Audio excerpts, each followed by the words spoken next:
I just couldn't say no when she came on to me. Guess I'm just that irresistible.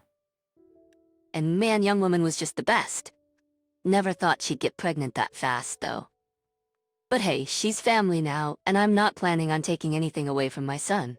We'll probably end up living together, and I'm really looking forward to it, said Mike, while on the phone with a friend. It took a moment for me to understand what he was saying. I didn't know what he meant at first, but the pale look on Sam's face in front of me gave it all away. What? I really don't get it. This means what I think it does, right? Sam murmured, not needing anyone's confirmation. I couldn't say anything in response, but I can't go on living without knowing the truth. Sam, having learned everything, plotted a certain revenge. To ensure that Mike would pay dearly, I decided to fully support him in this. I am Sarah, currently 46 years old. I live with my husband Mike, our son Sam, and our daughter Rachel, making it a family of 4. Currently, I work part-time in an administrative role at a nearby company. I'd been working for this company since graduating high school. I did take a break for childbirth and childrearing, but once the kids needed less attention, I started working again. The relationships at my workplace are good, and my family life is harmonious. It's a very ordinary, mundane life, but at my age, I've come to deeply appreciate this as the greatest happiness. If I had to express one dissatisfaction in this life, it would probably be about my husband, Mike. Mike is 50 this year. Unlike me, he's an active person who craves excitement and often says staying at home all the time makes me feel suffocated. He's always loved going out and has had many hobbies. When the kids were young, he used to take them fishing, camping, and hiking, and we even played golf together as a family. Mike, always with his family, seemed like the ideal father from the outside, and sometimes even envied by others. But what's visible from the outside isn't everything. Mike is as curious as he is fickle. He always starts things from the floor, Mike.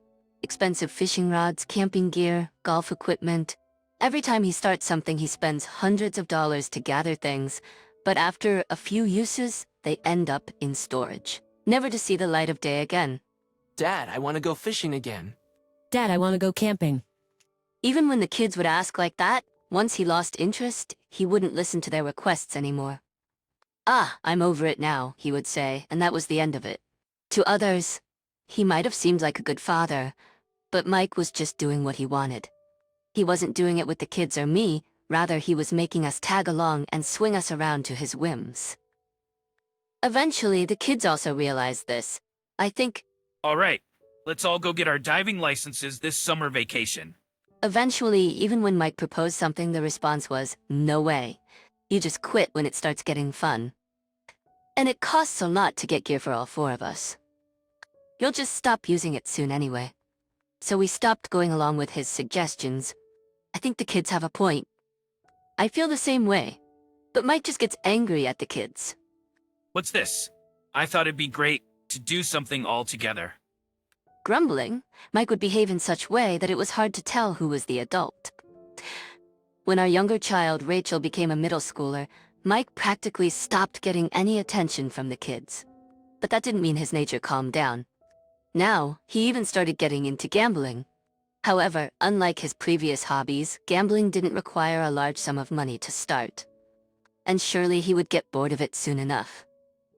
If he went alone without dragging me or the kids along and quietly left on his days off, it was actually more convenient for us. I don't know how long this new hobby of his will last, but I decided to just watch over him. Sarah, listen, I won $1,000 today. Aren't I amazing? Fortunately, Mike never suffered any big losses.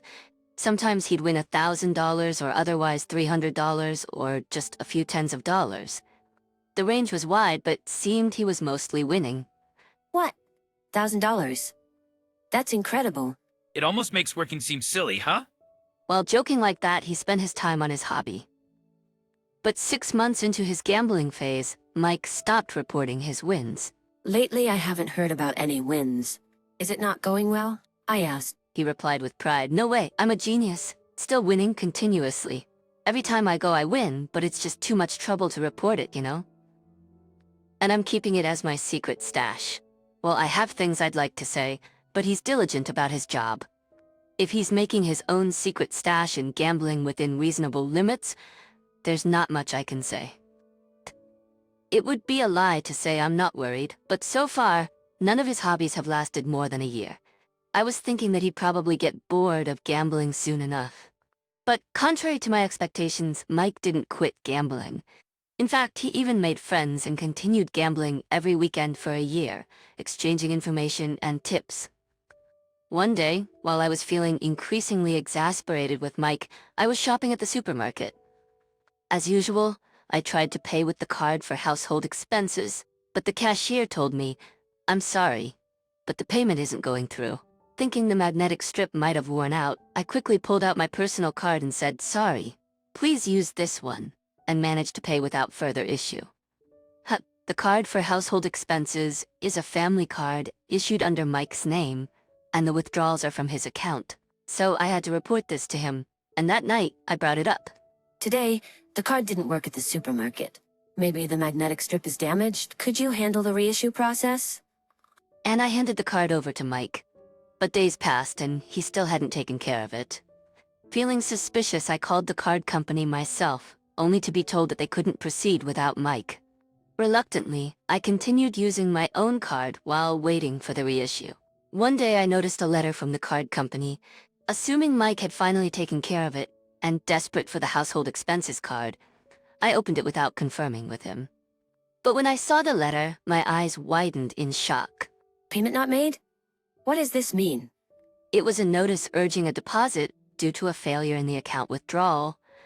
The account was the one where Mike's salary was deposited. It was inconceivable that a withdrawal couldn't be made. I rushed to the bank and checked the balance in the account. To my astonishment, there was only $300 left. There were multiple traces of withdrawals from the ATM using the card. There was no doubt about it. It was Mike's doing. Barely containing my anger, I returned home. And that day, as soon as Mike got back, I confronted him furiously. What do you think you're doing? Well, what's all this about all of a sudden? Don't play dumb. There's hardly any balance left. How are we going to manage this month's expenses? To my words, Mike responded with a dismissive laugh. Oh, I lost a bit, so I borrowed from there. It's not like I touched the savings, and it's not that big of a deal, right? And he said this without a shred of guilt. I was furious with Mike's nonchalant attitude. The card wasn't malfunctioning due to a bad magnetic strip. The card was malfunctioning due to a bad magnetic strip. It was just blocked, and that's why it couldn't be used. Mike knew about the card being blocked, which is why he didn't proceed with the reissue. I could perhaps forgive him if he had been honest, but keeping silent and trying to cover it up felt like a betrayal. Please, no more gambling, I pleaded. To this, even Mike seemed a bit upset. What are you talking about? I've only used it a bit these past few months, and overall, I'm still winning. Quit while you're ahead in the total. He sulked and retorted childishly, and I found myself scolding him again. After that, Mike became unbearable. What a boring family. Can't even do what I like. He would grumble, blaming me for banning his gambling, but I had to put my foot down. Any delay would have been too late for our family's well-being. The kids are still students, and there are tuition fees to consider. Our marital relationship certainly didn't improve after that, and it seemed like Mike was tired of our marriage. But divorce isn't a simple solution either. Hoping to maintain a harmonious family, at least until the kids were adults, I spent every day trying to keep Mike in a good mood. Then a joyful event happened in our family.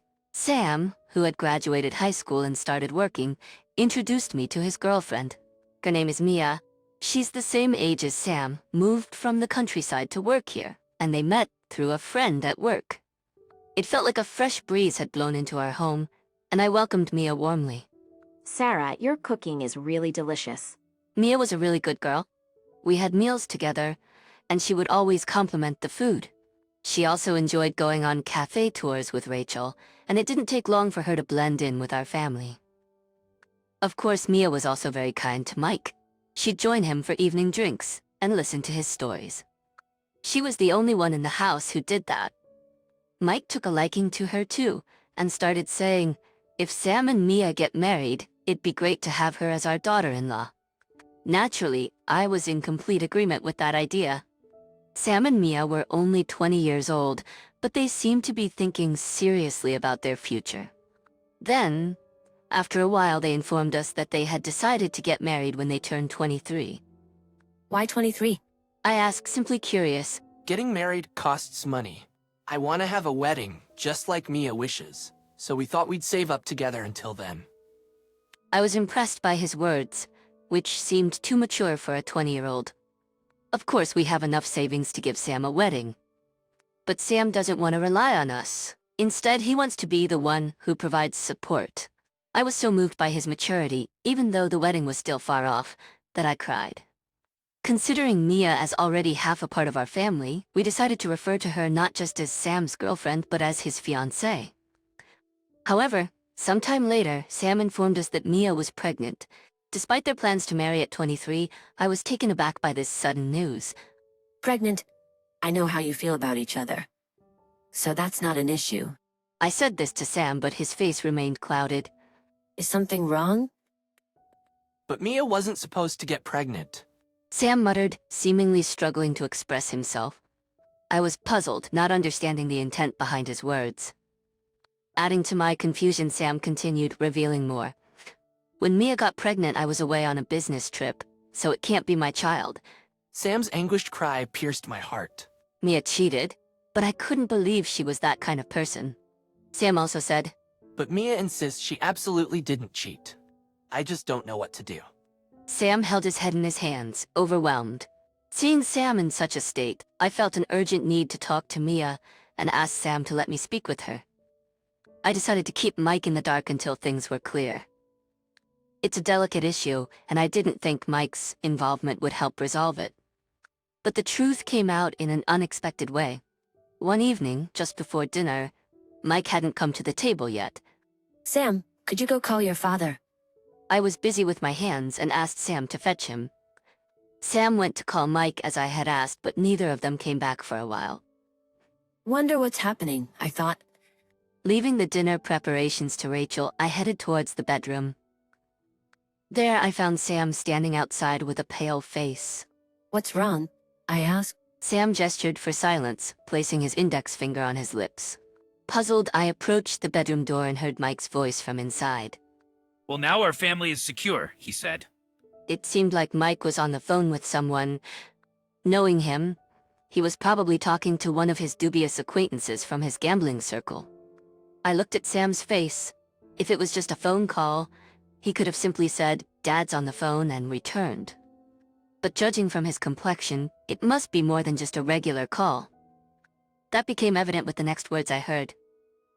I couldn't say no when she came on to me. Guess I'm just that irresistible. And man, young woman was just the best. I never thought she'd get pregnant so fast, though. But hey, she's family now, and I'm not planning on taking anything away from my son. We'll probably end up living together, and I'm really looking forward to it. For a moment, I didn't understand what was being said, but seeing Sam's pale face in front of me, I quickly grasped the situation. What? I really don't get it. This means what I think it does, right? Sam murmured, not needing anyone's confirmation. I couldn't say anything in response. Afterward, I took Sam and left the house. I thought it best not to let Mike and Sam meet. Rachel looked puzzled, but I asked her to have dinner with Mike, and then headed straight to see Mia. Sam, mother-in-law? Mia greeted us with a worried look. It seemed the two had been arguing about the pregnancy. Feeling the tense atmosphere, I spoke up. Mia, I need you to tell us the truth. Who is the father of the baby you're carrying? Mia started crying bitterly. Though she struggled to speak, I promised her that I wouldn't be angry, whatever the situation. Then slowly she began to open up. Actually, it's my father-in-law. What? Despite my promise not to get angry, I felt a surge of rage hearing the person Mia mentioned. I was furious at what had been done and thought less of Mia for her part in it. But I was mistaken. Sam can't have children. So he said if we wanted a child, it should be with someone related by blood, that it wouldn't change the fact that we're family. Both Sam and I were speechless upon hearing this. Of course, such a fact was not true. Mia continued to cry incessantly. What a terrible situation. Mike had deceived Mia, Sam's fiancée, and taken advantage of her. Mia was the primary victim in this incident. Any distrust I had towards her vanished immediately. I couldn't believe she was lying. It's a sensitive issue, so I thought we should keep it from Sam. If my father-in-law and I stayed silent, everyone would be happy, she said. I felt a boiling anger towards Mike upon hearing those words. Surely Sam felt the same. I can't forgive him. I'll make sure he pays for this. I'll send him to hell, Sam declared. I nodded in agreement. Then I decided to fully support Sam's plan to bring Mike down. But first and foremost, we needed to take care of Mia. Both Sam and I apologized to her, practically bowing down in remorse. Mia told us not to apologize, but I knew this wasn't something that could be resolved with just an apology. I believe the child in my womb is innocent, but please, give me some time to think about what to do. Of course, we respected her thoughts. We asked her to contact us immediately if she needed anything, and then we left her house. Well, Dak. I think Ah, you're late. Where were you? Rachel and I already ate dinner, Mike said. when Sam and I returned home, Mike greeted us with a nonchalant expression. Sam looked like he was about to confront Mike, but he restrained himself and forced a smile. We just wanted to have a talk. Just Mom and me. Dad, you're banned from gambling, right? I was just thinking that's a bit harsh on you, Sam said with a smile as he approached Mike. Right, you get it, Sam, haha. Everyone needs a hobby, right? Well, yes, they do. Sam made me rethink it, but remember, don't overspend. Rachel, unaware of our plan, was the only one outraged, exclaiming, "What, are you guys crazy?" But that was exactly why Mike carried away. If the whole family had encouraged him, he would surely have been suspicious. Well, it's 3 against 1. Give it up, Rachel, haha. Finally, gambling is back on. As expected, Mike was overjoyed. He headed off to gamble the very next day. During that time, we explained everything to Rachel. Predictably, Rachel was speechless and showed more disgust towards Mike than anyone else. It's unbearable to have such a man as a father. It's just too cruel for Mia. Rachel said through her tears. From that day, Rachel also joined in on the plan. The plan was simple. We just had to let Mike squander money on gambling. Our family knew his character better than anyone. He would surely start dipping into the household funds again, silently. That's why I transferred all the household funds and savings to a different account. I thought it would take 2 months to move to the next phase of the plan, but Mike's spending speed was several times faster than I expected. In just 3 weeks, he ran out of money and started dipping into the account for living expenses. And soon that balance hit rock bottom. What are you thinking? This is the second time. How are we gonna manage, especially with college expenses? I yelled at Mike. Mike desperately pleaded on his knees. I didn't think it would run out so fast, he said. Think it would run out so fast. I'll make it back soon. Just lend me another 20,000. No, 10,000 from the savings. Although I knew this would happen, my anger towards Mike for actually spending all the money so quickly wasn't just an act, it was real. You haven't learned a thing. What are you even thinking? Tears of anger and frustration welled up in my eyes, and Mike looked shocked. You've always been so self-centered. I thought I could endure until the kids were grown, but I can't take it anymore. With that, I slammed the divorce papers down in front of him. Mike's face turned ashen at the sight of the papers. You're joking, right? This is too much of a joke, he stammered. He tried to calm me down, but I had no sympathy left for Mike. I'll take custody of Rachel. Since this house is in your name, I'll be the one to leave. Hey, calm down, just because of gambling. Just because of gambling, that's just the last straw. I despise everything about you. Mike was utterly despairing, seeming to truly regret his actions this time. But that level of regret wasn't nearly enough. The divorce between Mike and me was just the first step in this plan. Mike kept resisting until the end. But Sam said to him, "Dad, you said we were a boring family that didn't let you do what you wanted. Right? Well, now you can do whatever you like. You're free, aren't you?" Yeah, that's true. Easily swayed, Mike signed the divorce papers with Sam's encouragement. Later, when he discovered that I had moved the living expenses to a separate account during the property settlement, Mike was furious.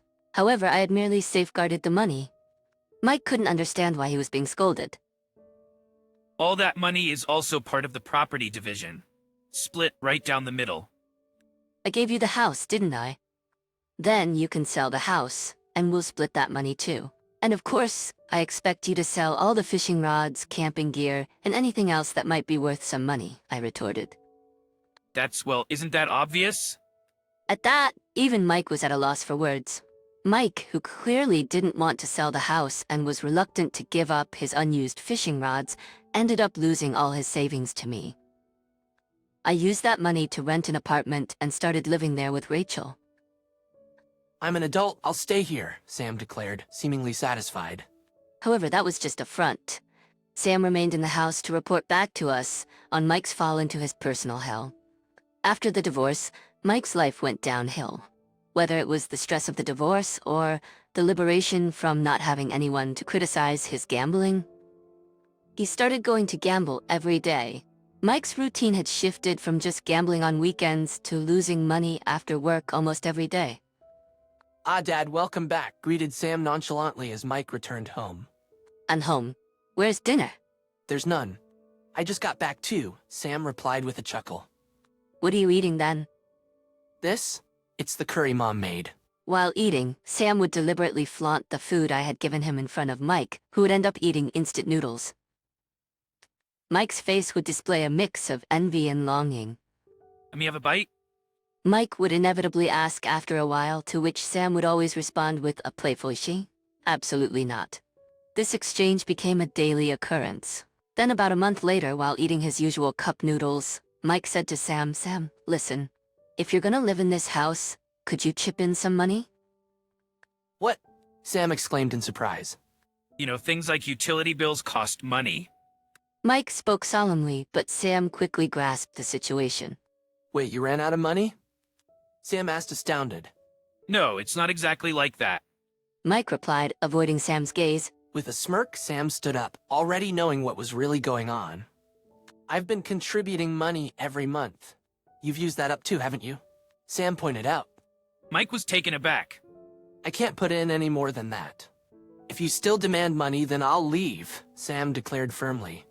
Indeed, since he started working, Sam had been consistently contributing financially. Even after we moved out, he had continued to deposit money into the living expenses account. Oh, that's right. I got it wrong. You're welcome to stay here, Mike said, desperately trying to keep Sam from leaving. Sam laughed and said, "You know, I used to contribute money because Mom did all the housework. But now that I think about it, Dad, you don't do anything. In fact, I'm the one doing the chores, right? So, it's only fair that you're paying the utility bills. Actually, why should I be contributing money at all?" Mike was speechless at these words. The house was kept clean, thanks to Sam's efforts. Despite how difficult it must be for Sam to live with someone he despises, he was resolutely pushing Mike to the edge. Yeah, that's right. Mike stammered and nodded, his eyes darting back and forth, but Sam continued. Sam heard and nodded, his eyes darting back and forth, but Sam continued. Well, I'm leaving anyway, so it doesn't matter to me, Sam said, skillfully playing with Mike's emotions and inflicting sure damage. Mike frantically tried to stop Sam, but Sam brushed him off and left him behind. What happened next was inevitable. Neighbors, unaware that I had left, started contacting me frequently. "Your house seems to be in disarray. Are you going somewhere? Mike looks really worn out. Is everything all right?" From the messages, I could easily imagine the kind of life Mike was leading.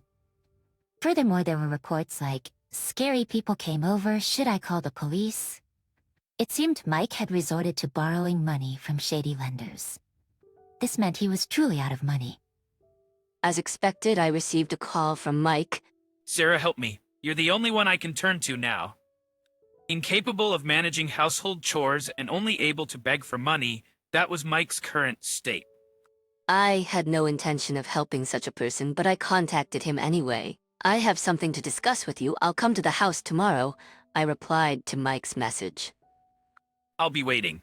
The next day, I headed to the house, accompanied by Sam, Rachel, and Mia. Additionally, there was another man with us. The 5 of us went to the house together. Oh, you all came together. I've been waiting. When we rang the doorbell, Mike greeted us with an uncomfortably wide grin. However, his smile disappeared when he saw the man. Who might you be? The man then introduced himself. Nice to meet you, I'm Smith, an attorney.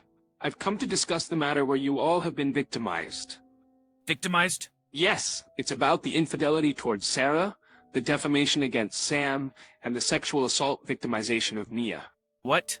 Upon hearing these words, Mike's face turned ashen and he began to sweat profusely. Let's talk inside, shall we? I have something to do right now. Sorry for the trouble since you've come all the way. Realizing our gazes, Mike seemed to finally understand the situation. The next moment he attempted to flee. Don't run away. Sam caught Mike as he tried to flee and said, "I know everything you've done. Act like an adult and take responsibility." Intimidated by Sam, Mike shrank in size. Then it was the lawyer's turn to speak. Listening to Mr. Smith's words, Mike could not argue back and just nodded. Listening to Mr. Smith's words, Mike could not argue back and just nodded. We watched him with disdainful eyes. For me, it goes without saying. And then there's what you said about Sam, that he can't have children. Even without spreading the word, telling this to his fiancée is a defamation that could ruin someone's life. That's... Please reflect on your actions. We then collectively demanded $100,000 in damages from Mike. Mr. Smith explained to Mike the reasons for this amount and the breakdown. There's no way I can pay that, Mike exclaimed. Mike begged Mr. Smith and me with tears in his eyes. At that moment, Rachel spoke up. Why don't you sell this house? That should cover the amount, right? But that's... We expect full payment. Mike had no money left. He was even in debt. Mike had no choice but to give up the house. He was crying and wailing in a grotesque manner, apologizing profusely. However, forgiveness was out of the question. Disgusting. Rachel said, looking at Mike as if he were trash, while Sam displayed clear disgust. Just pay up quickly. And never come near us again. If you can't do that, we're prepared to press criminal charges regarding Mia's situation, I firmly stated. Leaving Mike alone, crying in his filthy house filled with garbage, we departed with those final words. In the end, Mike sold the house. He used the money to pay us the settlement and to repay the loan sharks, as informed by Smith, the lawyer. But now, he had no home and no money to rent an apartment. No one was there to help him. Even his gambling friends, whom he called buddies, were not close enough to lend a hand. Currently, he is living in an internet cafe, having advanced his salary from work. It's uncertain how long he can continue this way. At this rate, he'll likely end up homeless. Reflecting on Sam's plan to bring Mike down, it seems Mike just fell into his own hell. From now on, he'll fade from our family's memory, living out his life alone and unnoticed. Later, Sam and Mia married. Sam embraced Mia's unborn child as his own, saying, "The child is innocent. I can't let Mia suffer anymore." The struggle he must have gone through to make that decision is unimaginable. Mia and I both cried at Sam's words, but he just smiled alone.